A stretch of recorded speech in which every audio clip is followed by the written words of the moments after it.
Ассаламу алейкум спорт сүйүүчүлөр. Бүгүн сиздер менен биз спорт тамактары боюнча кенен сүйлөшөлү деп чечтик.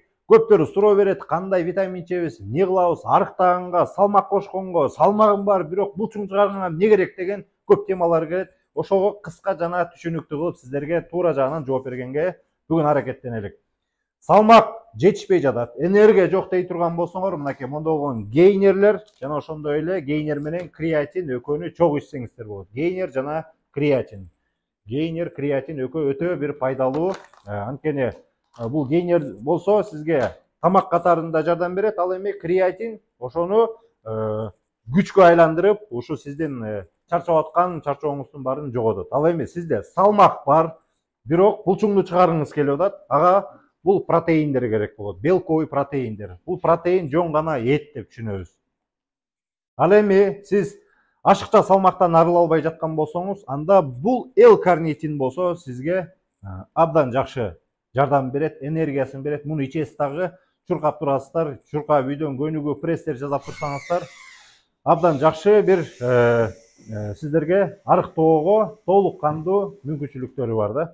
Андан соң аминолор болсо, амино жана ошондой эле БЦА экөө бир эле максатты аткарат. Бул сиз чарчап калган учурда восстановление кылат. Андыктан достор, бул экөө болсо сиздер үчүн восстановлениега өтө жакшы витаминдер. Амино менен БЦАнын максаты бир эле, чарчап калган учурда ушуну восстановление кылат. Андыктан достор, каждый раз машыгуу учурунда ичет. Бул 1 литр сууга 1 кашыктан салып эле тренировка учурунда иче берсеңер болот. Ал эми абдан чарчап атам, мен жакшы машыгам, көптөн бери машыгам дейт, бирок эмне ичиш керек деген биздин немелер дагы бар. Монда болгон азот бар. Азот бул тренировканын астында ичип, жакшы бир машыга турган энергетик катарында эсептей алабыз. Андыктан достор, буну көп иче берүү кажет эмес, себеп деген 1 ай ичип, 1 ай эс алсаңар да болот.